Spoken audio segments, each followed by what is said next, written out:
ಬೆಕ್ಕೆ ಬೆಕ್ಕೆ ಬೆಕ್ಕೆ ಬೆಕ್ಕೆ ಬೆಕ್ಕೆ ಬೆಕ್ಕೆ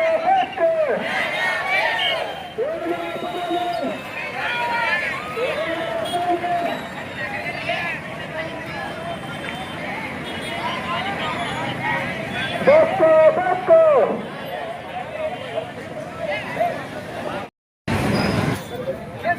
ಪರ ದಲಿತ ಪರ ಸಂಘಟನೆಗಳು, ರೈತ ಪರ ಸಂಘಟನೆಗಳು ಹಾಗೂ ವಿದ್ಯಾರ್ಥಿ ಪರ ಸಂಘಟನೆಗಳು, ಹಿಂದೂ ಪರ ಸಂಘಟನೆಗಳು, ಎಲ್ಲ ಸಂಘಟನೆಗಳ ಸಂಯುಕ್ತ ಆಶ್ರಯದಲ್ಲಿ ಜೊತೆಗೆ ನಮ್ಮ ಜಮಖಂಡಿ ನಗರದ ಪ್ರಸಿದ್ಧ ಮೂಲೆ ಮಠದ ಆನಂದ್ ದೇವರು ಅವರುಗಳ ಒಂದು ನೇತೃತ್ವ, ಜೊತೆಗೆ ಜಮಖಂಡಿಯ ರುದ್ರಾವಧೂತ ಮಠದ ಪೀಠಾಧಿಕಾರಿಗಳಾಗಿರ್ತಕ್ಕಂಥ ಕೃಷ್ಣಾನಂದ ಅವಧೂತರ ನೇತೃತ್ವದಲ್ಲಿ, ವಿವಿಧ ಸಂಘ ಮತ್ತು ಸಂಸ್ಥೆಗಳ ನೇತೃತ್ವದಲ್ಲಿ ಇವತ್ತು ಜಮಖಂಡಿ ನಗರದಲ್ಲಿ ಬೃಹತ್ ಜನಾಂದೋಲನವನ್ನು ನಾವು ಮಾಡಿದ್ದೇವೆ.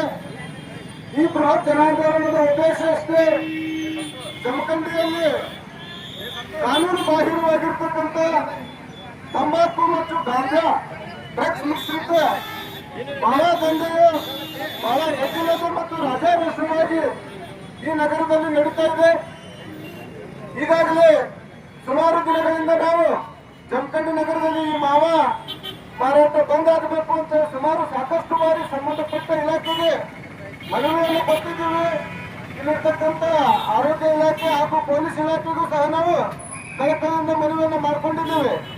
ತಾವು ಏನು ಸಾಮಾಜಿಕ ಕಾಳಜಿ ಉಳವರ್ತಕ್ಕಂಥ ಆಗಿದ್ರೆ, ಸಮಾಜದ ಒಂದು ಒಳ್ಳೆಯ ವ್ಯಕ್ತಿ ಅಧಿಕಾರಿಗಳಿಗೆ ನೀವಾಗಿದ್ರೆ ಈ ಮಾವವನ್ನು ತಡೆಗಟ್ಟ್ರಿ ಅಂತ ನಾವು ಬಹಳ ಮನವರಿಕೆಯನ್ನು ಮಾಡ್ಕೊಂಡಿದ್ದೀವಿ ಸಂಬಂಧಪಟ್ಟ ಇಲಾಖೆಗೆ.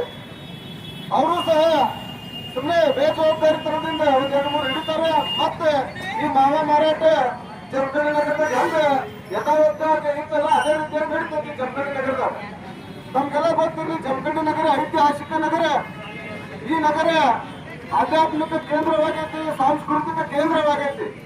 ಇಂಥ ಒಂದು ನಗರದಲ್ಲಿ ಮಾವ ಮಾರಾಟದಿಂದ ಈ ಜಮಖಂಡಿ ಪ್ರಸಿದ್ಧಿಯನ್ನು ಪಡೆಯಕತ್ತೈತಿ. ಸೊ ಈ ಅಕ್ರಮ ಚಟುವಟಿಕೆಯಲ್ಲಿ ಜಮಖಂಡಿ ಪ್ರಮುಖ ಹೆಸರುವಾಸಿ ಆಗಕತ್ತೈತಿ. ಇದು ಜಮಖಂಡಿಗೆ ಒದಗಿ ಬಂದಂತ ಒಂದು ಘೋರ ದುರಂತವಾಗೈತಿ. ಅದಕ್ಕೆ ನಾವುಗಳು ಪಕ್ಷಾತೀತ ಮತ್ತು ಜಾತ್ಯತೀತವಾಗಿ ಈ ಒಂದು ಅನಧಿಕೃತವಾಗಿರ್ತಕ್ಕಂಥ ಕಾನೂನು ಬಾಹಿರ ಮಾವ ಚಟುವಟಿಕೆಯನ್ನ ಸಂಪೂರ್ಣವಾಗಿ ಬಂದ್ ಮಾಡಬೇಕಂತ ಹೋರಾಟವನ್ನು ಮಾಡ್ತಾ ಬಂದಿದ್ದೀವಿ. ಈ ಹೋರಾಟಕ್ಕೆ ನಮಗೆ ಬೆಂಬಲವಾಗಿ ನಿಂತಿರ್ತಕ್ಕಂಥ ಮೂಲೆ ಮಠದ ಆನಂದ ದೇವರು ಅವರು ಸಹ ತಮ್ಮನ್ನು ಉದ್ದೇಶಿಸಿ ಮಾತನಾಡಬೇಕಂತ ಅವರಿಗೆ ಕೇಳ್ಕೊಳ್ತಾ ಇದ್ದಾರೆ.